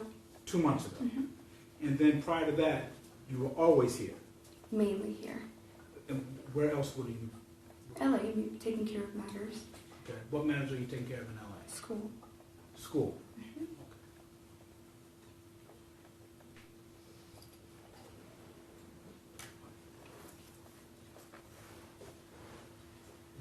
What does the defendant do at the, you said he works for the Airbnb? Mm-hmm. What does he do? He rents a property. He rents property? Mm-hmm. Is it his property? Does he own the property or is it somebody else's property? I believe he and his friend help each other. I think it's his friend's property, but I'm not sure. Do you know what the friend's name is? No. Is it the same friend that owns the Bentley? No, I don't think so. Do you know how old the friend is? No. Have you ever seen the friend? I would be guessing. No. You'd be guessing if you've ever seen the friend? Yes.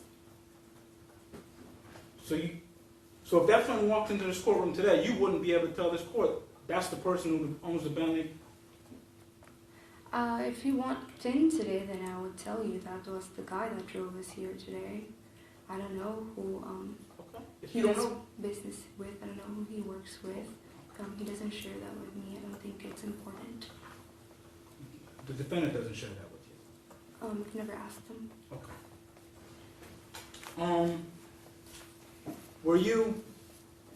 So you were married in 2020. How long were you dating prior to that? Since March 2020, but we've been knowing each other for about 4 years. 4 years. Okay. Have you ever testified on his behalf in court before? No. No? His last revocation was November 18th, 2020. So you would have been married to him at that point, right? Yes. Okay. You didn't testify at that hearing? No. Why not? I was taking care of school issues in Los Angeles. Okay. So that was more important. School issues. Objection of relevance, Judge. I'll move on. A month before you were married, July 21st, 2020, a month before you married the defendant, he was also revoked again. Did you testify at that hearing? No. Did you know about that hearing? I don't remember.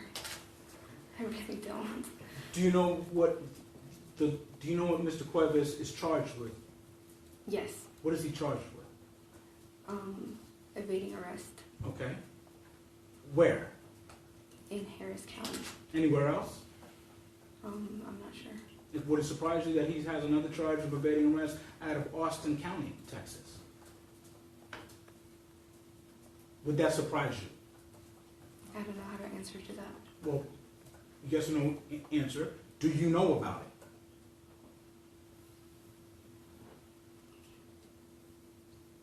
Yes. You do know about it? Okay. What are you going to do? Tell the judge, what are you going to do this time that you didn't do the last times? I don't understand your question. Okay, well, you've been married to him since he's been revoked at least once, right? Yes. But yet, here we are.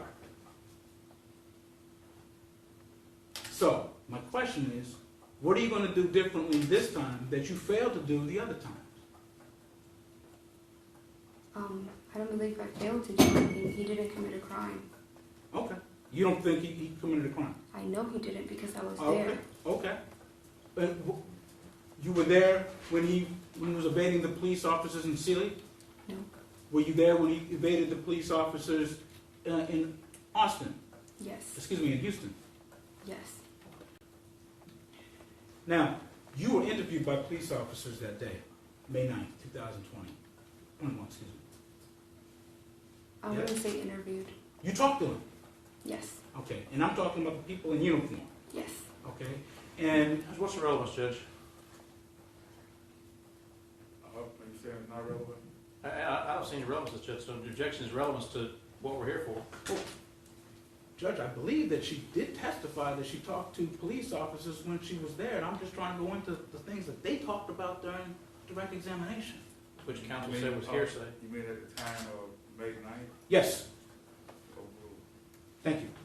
So you did talk to police officers on May 9th, 2021? Yes. One's in uniform? Okay. And do you remember if they asked you for your identification? I think you Yes. said that. And did you give them that identification? Yes. Okay, and who did you say you were?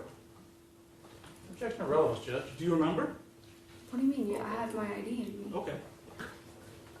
Did you tell the police officers what you knew about Mr. Cuevas? No. I Objection don't of relevance, recall. Judge. You didn't? I don't recall. I was so scared. Okay, you don't recall, so it's possible that you did talk about Victor Cuevas. I don't think I did. Okay, but you don't remember. I was really scared. I was going through a panic attack and they asked me if I I am wanted clear. an ambulance. Yes, ma'am, please. I asked the questions and you answered them, okay? Okay. Now, do you remember telling the police officers that you now currently live in Houston? Objection of relevance, Judge.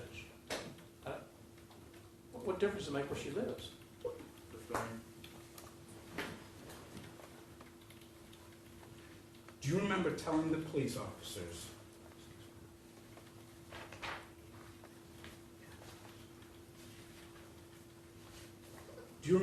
police officers that you were the girlfriend of Mr. Cuevas? Objection of relevance, Judge. The same. Well, it goes to credibility, Your Honor. She has testified that she is the wife of the defendant, and she's been the wife of the defendant since August of 2020. I'm asking her if she gave that information, or specifically, if she she described herself to the police officers that day, May 9th, 2021, as a girlfriend or possible fiancée. Objection of relevance and improper impeachment. Goes to her credibility. I'm giving her an opportunity to either to deny it or to affirm it. It's the first steps of impeachment. Okay, so you're trying to test, Yes, sir. to see whether or not she's credible. Yes, sir. In regard to the testimony. Yes, sir. And there's still no relevant issue based upon it, Judge. Her credibility as a witness. Overruled. Thank you. When you were talking to police officers May 9th, 2021, do you recall if you identified yourself to them as the girlfriend of Victor Cuevas? I said, I remember I said I The question that I asked, plead the ma'am, fifth. excuse me, it's a yes or no answer. Did you identify yourself as Victor Cuevas' girlfriend? Yes or no? I don't recall. Did you identify yourself as a possible fiancé of the defendant, Victor Cuevas? I don't recall. Okay. Do you recall if you told the police officers that you only met the suspect on Tinder 3 days prior? I don't Objection recall. of relevance, Judge. Again, Your Honor, It goes to this witness's credibility, and I'm asking her specific statements that I believe that she made, and giving her an opportunity to either say, yes, I did, or no, I didn't. It's proper impeachment, and I'm doing it the proper way. Thank you. Do you remember if you made a statement to the police officers that you do not know anything about the suspect, the defendant, Victor Cuevas? I don't remember. Okay. Do you remember telling the police officers that you only come down to Houston just to meet your Tinder crush? I don't remember. You don't remember? Did you meet Victor Cuevas on Tinder? No. Did you ever have any involvement with Victor Cuevas, the defendant, on Tinder? No. No? Okay.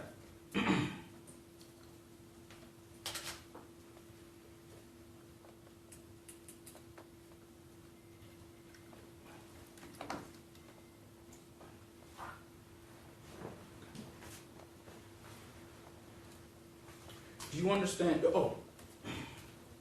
Do you understand it's important to tell the truth? Excuse me? Do you understand it's important to tell the truth, that you are under oath right now? Yes. Okay. What do you, when you and Victor are hanging out together, or you're telling somebody else about Victor, do you call him Victor? Do you call him Vic? I usually call him Vic. I'm sorry? Vic, Victor, my husband. Many names. Many names? Mm-hmm. Okay. You ever call him Nick? No. Okay. That's N-I-C. You never call him that? No. Okay. I pass the witness. Pass the witness, Judge. No questions. Further, step down. I guess you're free to go. Yes, Judge. This is.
We're closed, Judge. Well, say for witnesses. Judge, at this point, we would just like the court to take judicial notice of the court's file in this case, and we'd like to also for you to take judicial notice of the Texas Health and Safety Code, Section 822.101, the definitions, please. That's the health and safety code. Yes, Health and Safety Code. The Health and Safety Code, Sections 822.0101, specifically, Your Honor, the definitions. Okay. We don't, okay, kind of look at that. Judge, I have an objection to taking judicial notice of the file. This is a hearing in which the rules of evidence apply. Yes, that's true. Okay, so it's not proper for you to take judicial notice of the file, which will include pleadings and everything else. It's not evidence.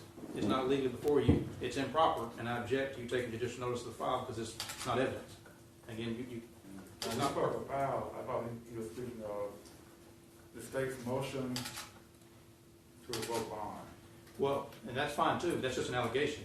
and he's asking you to admit into evidence by taking additional notice of it, and it's not proper for you to do. I mean, I understand you know the pleadings that are before you, but it's not proper to take judicial notice of things that are not before you in evidence, which require the rules of evidence to be applied. So that's not proper to do, and I object to that. I don't have a problem with you taking judicial notice of the statute. Okay, that's fine. It is what it is, and it's not one way or the other. It is what it is. And I, other than the objection to the judicial notice of the file, which is again not proper for this type of hearing. I would look at this statute before trying to dig at the offense report and what have you. I haven't made sense of doing that. I'm just going to go over the evidence that's presented in court and get it in court today. I'm just saying as a legal objection, it's not proper for him to offer. So I object to it being offered into evidence, which is what he's done. It's not admissible, and it's not proper, so I object to that. I do not have a problem taking judicial notice of the contents of the statute that he has referred. Sustain your objection as to taking judicial notice of the entire file. All right.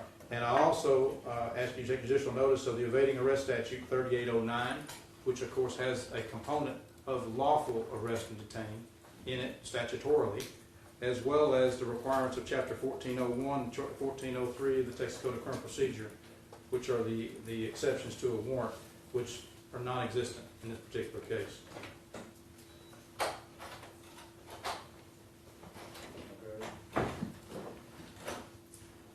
Does anyone wish to give any closing argument? Yes, Judge, I do. States obviously got a right to open if they want to. Yes, Your Honor. Clear? Yes, sir.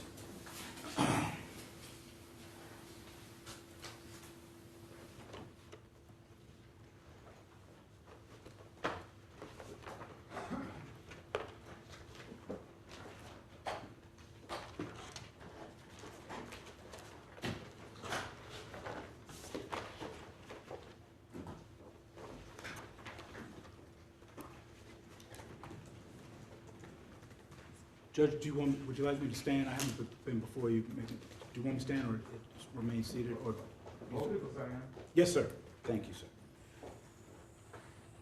Judge, we're here for a motion to revoke the probation. This will be the fifth time. Revoke the bond, excuse me, for this defendant. Again, Judge, counsel is testifying to facts not in evidence. I ask him to limit his argument to what is in evidence. This is for an evading arrest. But what I think gets lost a lot of times in this case and in this matter is that we're here for an underlying case of murder. A murder that occurred in 2017. We've heard a lot about about a tiger. We've heard we've heard a lot about a lot of things. But what we haven't heard about is Mr. Omubade. Omubade. That's the name of the... Objection. That's not a legally relevant argument in this particular situation. Only thing is, has he violated bond conditions or not? He hasn't been found guilty of anything, and that's not relevant at this time. The underlying charge is always going to be... I understand that, but that's not the issue. Whether or not, anything about the deceased in this particular case has nothing to do with whether or not he violated the bond conditions or not. It's not legally relevant to this hearing. The court doesn't determine what is relevant and not relevant, Your Honor. Thank you. I'm sorry that defense counsel doesn't like to be mentioned. Judge, I object to sidebar, and you sustained the objection. Thank you, Judge. Your Honor, I'd like to make it clear what the issue is with the state. Bail hearing, bond hearing, is intended to ensure the defendant's present at trial and to ensure the community and the victim's safety during the pendency of the proceedings. Those 2 points, excuse me. What the state is focused on in this hearing is the second part of that. I think that the record will reflect that the defendant has always been in court and at the settings that they have. The issue that the state has is dealing with the danger to the community and the safety of the victims of the community. That's demonstrated, Your Honor, that this defendant lacks any care or compassion regarding the safety of the community. In this case, Your Honor, you saw testimony and you heard testimony from the officers in the case that the defendant upon the arrival of law enforcement, and while engaged in a conversation with a law enforcement officer that he knew prior to that day, that he fled. He fled through the park, he left through the front lawn of his neighbors. Now, defense counsel states that that was private property. It wasn't this defendant's private property. It was somebody else's private property. Totally disregard anybody else other than himself. Community safety. He could have just stopped. He knew he had law enforcement at the back of his car, got out of his vehicle, left the tiger in the car and waited and dealt with the authorities. That is what somebody who was caring about the community would have done, but did not do that. He fled, breaking the law. Defense counsel has alleged a lot of things about what the officers did and didn't do. He talks about that they didn't have search warrants, they didn't have arrest warrants. Officers do not need all of that. All they need is reasonable suspicion that criminal activity is afoot. You've heard that testimony, Judge. You heard that testimony that the officers who got a call of an animal, a vicious animal, and they went code 2. They talk to you that they have a breach of the peace. I have case law that talks about how a breach of the peace, what a breach of the peace is. I have a copy for the court. I'm trying. Okay, this one. May I approach? Thank you. Talking about how breach of the peace is a reason for them to make that detention. It's not important that they have to make an arrest. Just as the court has stated earlier in these hearings, is that police officers stop people all the time to investigate criminal activity. Sometimes there's an arrest is made, sometimes it's not, but that's their duty. There was also been some talk about how Sergeant Mannion wasn't on duty, wasn't in his jurisdiction. He is a certified peace officer for the state of Texas. It is their sworn duty when they see criminal activity afoot, regardless of where they are, to take action. It would be against their duty to sit back and do anything, not do anything.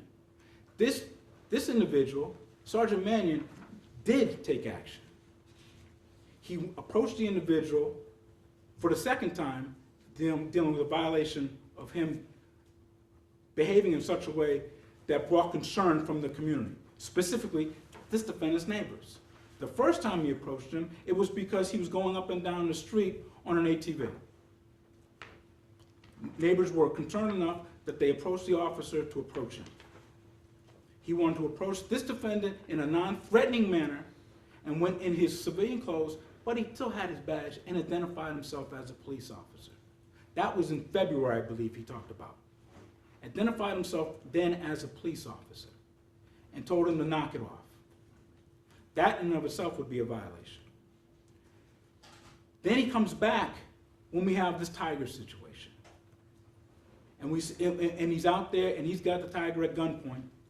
And the defendant comes out again. And he claims, now, I don't know what the court is going to believe, because from the defense witnesses saying that the tiger is not the defendant's, or the testimony from the officer who was out there that day, he says, "Don't shoot my cat." That's what this defendant says. And what does he do in relation to making that statement? He goes up, he grabs the cat by the collar, and he puts a kiss on the tiger's head. Now I submit to the court that there's some prior knowledge with that cat. Now, public safety. That wild animal is out in the neighborhood. People have seen it. People have called the police. It is all over the news. They're concerned. The only person that is not concerned is a defendant, because he doesn't care about public safety. The second prong of what you can revoke his bond for. All the officers need to make a detention, Your Honor, is to know that reasonable suspicion that criminal activity is afoot. Are these the ones for the judge? Okay, and I've given you the case law on that. It is the duty of every peace officer to preserve the peace within the officer's jurisdiction. To effect this purpose, the officer shall use all lawful means. So the important part about that is when we're dealing with Sergeant Mannion, he sees what he sees. He sees the breach of the police. He sees so much of a breach of so much of a breach of the peace that has gone out to the neighborhood. Hey, there's a tiger here. Hey. That he goes, gets his weapon, and goes out and investigates, doing what he's supposed to do. Whether he detains anybody, whether he arrests anybody, is not important, and it's not required. The only thing that is required is that he's investigating, doing his duty, going out there. And then when he confronts the defendant with the cat, the defendant takes the tiger into the house, but then comes back out trying to take the cat away, God knows where.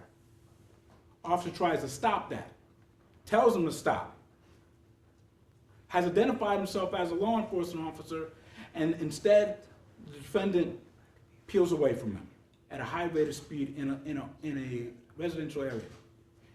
Looking at the camera, you can see that he's going down the street and he blows through a stop sign, a residential area. The safety of the community. Total disregard. You don't have to take my word for it, Your Honor. You can see it on the video. The danger of the community with a tiger running free. What those neighbors, what those people must have felt.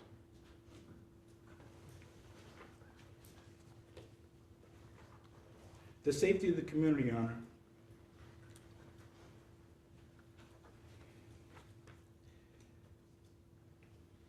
What would have been easier to do is stop, get out of the car, and let the police officers do their investigation. Defense counsel will have you believe that, hey, we didn't see the police officers there. We didn't know that they were coming. You saw the video. It's dusk. Those lights are lighting up. All of the lights on the police car are lighting up. They will have you believe that it's just coincidences. It's just a coincidence that once the police officers arrive, get out of their car, their lights are on, walks up, closer than I am to the witness stand, closer than I am to you right now, and that's when the defendant decides to peel away. That right there shows the intent, Your Honor. He intended to leave. Your Honor, I understand that we're not talking about any other cases, but this is not the first evading arrest of this defendant. And I bring that up to the court because, again, this crime is not unfamiliar to this defendant.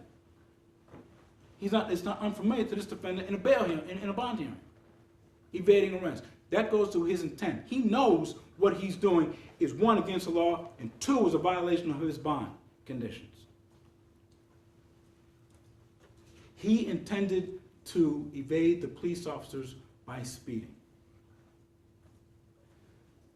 We'd ask, Judge, that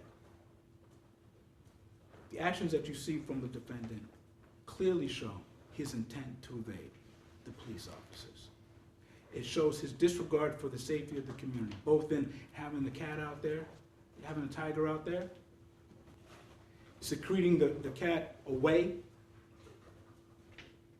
speeding at a high rate of speed through a neighborhood, disregard of the safety, and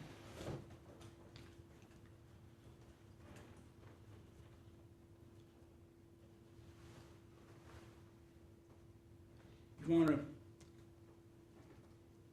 to this day, I believe that, well, I'll strike that. I believe that the court, under the law, has two options.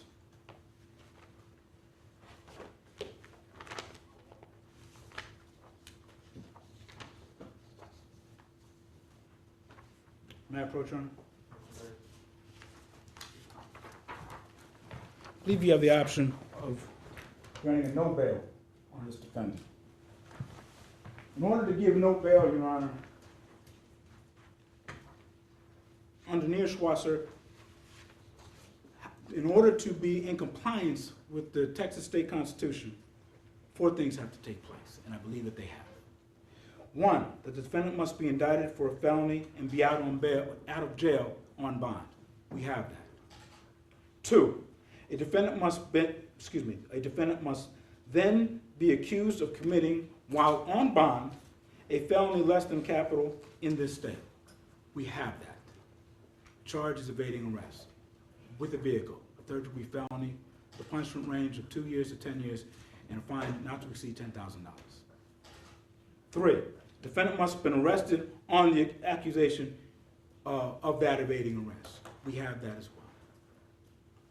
4, a district judge must hold a hearing within the state and the state must show substantial evidence of the defendant's guilt on the felony of evading. I believe that we've done that. And the district judge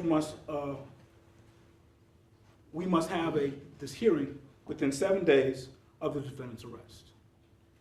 We have that. I believe that we have satisfied those requirements for the judge to return a decision of no bail for this defendant. Now, under that, some of the case law states that we have a 60-day window before we need to readdress the no bond issue. If the judge is inclined to go that direction, this is a 2017 murder case. It is time that we get on down the road with this case. If the court is inclined to grant no bond, then I would ask that they grant no bond, and within that 60 days, or at 60 days, let's set this case for trial. We have the safety of the community is at stake.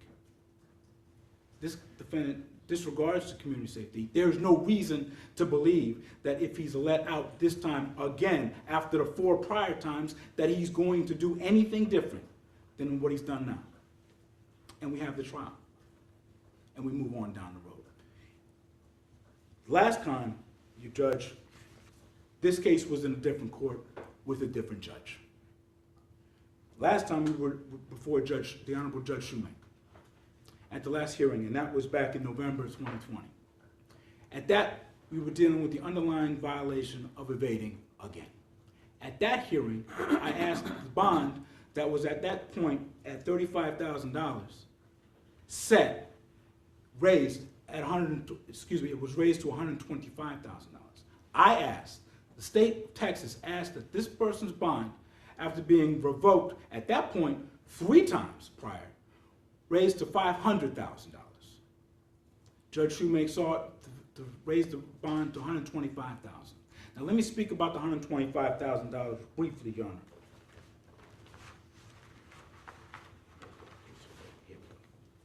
Honor. $125,000 is not a reasonable bond in this case to affect the reasons why we need bond or no bond.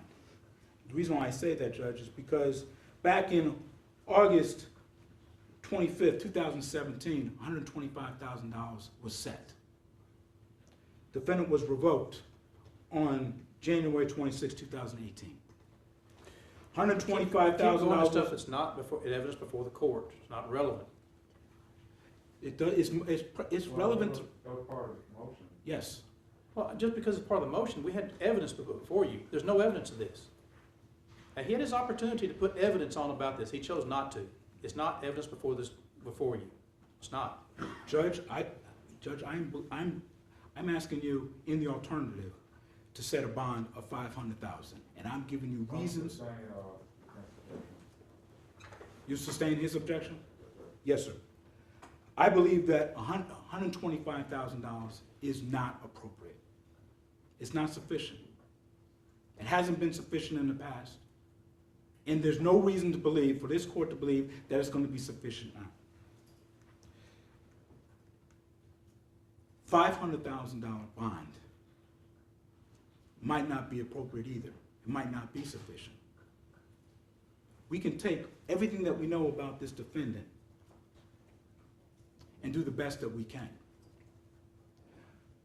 We asked for a $500,000 bond be set in this case, if the judge is inclined. We asked him his bond to be revoked, $125,000 be revoked, and that the bond of $500,000 be admitted.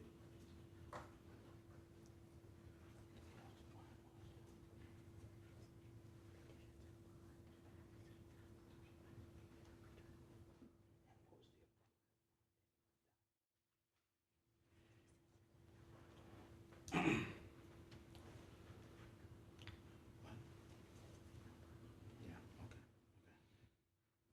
We know everything that we know about Mr. Cuevas. He keeps showing us that he has a total disregard for the public safety. A total disregard.